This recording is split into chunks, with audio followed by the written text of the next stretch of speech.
Punisher Comics. Come get some. Greetings, everybody. Punisher Comics here, and happy Monday. Can you tell it's Monday? Huh? Actually, I just woke up, so I still haven't had a chance to take part in what all the hip folks call their morning ritual yet. AKA, have my coffee, hop in the shower, blah, blah, blah. But basically, as I was lying in bed this morning, still waking up, it dawned on me that I really need to get this video done for everyone. Also because I was supposed to do it on Saturday, and I totally forgot about it. So, what are we all doing here Monday morning at precisely 9:03? Well, we're going to be talking about a horror movie. Yes, folks, this is my review to you of Halloween. Now, before we get started, I know there are still a huge amount of people out there who have not seen the movie yet and probably still want to see it. So therefore, to wake everyone up, spoiler alert! Sorry. Well, that was for those of you out there who mind spoilers and don't want to hear anything. So therefore, I suggest to you turn this video off now. Sorry, I just wanted to drag that out a bit. Now, for those of you out there who do not mind spoilers and don't really care, well, you can continue watching this video to your heart's content. Alrighty? So, we got all that out of the way. Now, what do you say we jump into this review, shall we? Now, as always, let's start with the plot. So, 40 years after evil invaded the quaint little town of Haddonfield, Michael Myers returns to his home. This time, however, Laurie Strode, for those of you who do not know who that is, that's Michael's sister, is waiting for him and ready to fight her own personal boogeyman and save her family along the way. Now, let's dive into the review. So, 40 years ago, tragedy befell the small town of Haddonfield, Illinois. And since that dark and terrifying night, the town has mostly forgotten about Michael Myers. Except for one survivor, that is, the awesome, badass Laurie Strode. No, she is not forgotten. In fact, she's prepared herself for his return. And that's actually part of the basic premise behind the latest sequel to John Carpenter's Halloween. And frankly, this is the first sequel to truly capture the atmosphere of the original. At least I think so. Now, while it may sound a bit too basic, the latest feature smartly examines what it would be like to survive a horrific event and the damage it can do to loved ones in your life. Now, this may once again be, the night he came home, but it is done with purpose, all the while making Michael Myers frickin' scary again. So Halloween manages something pretty spectacular when it comes to horror sequels. Now, what is that, you may ask? Well, while it may seem at first glance like it may be kind of nostalgia overkill, it all works. From the familiar opening title to the story itself, it's clear that both writer and director David Gordon Green, as well as co-writer Danny McBride, really understand what made the original so undeniably compelling. Now, without going into too many specifics, I personally, excuse me, didn't want to know much of anything going in.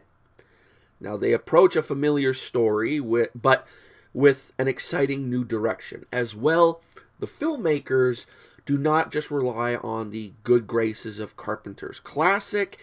This is a perfect companion piece. Yet, it still manages to build to something impressive in its own right. Now, since she's played Laurie Strode in 5 of the 11 sequels, including the latest, Jamie Lee Curtis continues to expand on who the original victim became. However, as you're probably aware, this movie is a direct sequel to the first in every single way. Now today, she's become a tough-as-nails, paranoid, and cynical mother and grandmother. Yet her obsession with the boogeyman caused her own family great strife. Now, the actress brilliantly portrays a survivor who has sacrificed that, girl next door, only to become a recluse, hoping to one day avenge the monster that murdered her friends. Now, Miss Curtis gives a stunning performance, all the while still making us care about her and her family. Now, as much as I appreciated her work in Halloween H2O, this is the take on Laurie Strode that makes the most sense. Again, at least I think so. Not everyone out there may have the same opinions I have. Now, one of the most impressive things about John Carpenter's Halloween is the fact that the characters are mostly all worth caring about, and not simply dumb teens with a death wish. Now, thankfully, McBride and Green have managed to do what very few of the sequels have, and that's give the victims and minor characters the same substance that both Carpenter and the great Deborah Hill managed to do the first time around. That includes the supporting characters. Dr. Sartain, played by, I'm probably going to butcher his name, so I apologize, Halleck Bilgner, sorry. Of course, Officer Hawkins, played by Will Patton, as well as a couple of investigative journalists played by Jefferson Hall and Rhiannon Reese. And as mentioned, I'd rather not spoil just how they connect to Michael and his return trip to Haddonfield, albeit I did have a bit of an issue with one of their motivations for going after Michael. But it ultimately works in context to the rest of the film. Now, as a fan of the series, yes, even the really bad ones, I've always enjoyed John Carpenter's score. Now, Alan Holworth's take on the spooky synth sound worked for this viewer as well. Now, yet having Carpenter back along with his son Cody Carpenter and Daniel A. Davies only further enhanced the experience. Now, while the score here is consistent with the original film, there are a few new sounds that are especially effective. Now, this is by far the best soundtrack, again, at least I think so, to a Halloween film since the original. And yet it manages to inject more than just the familiar themes.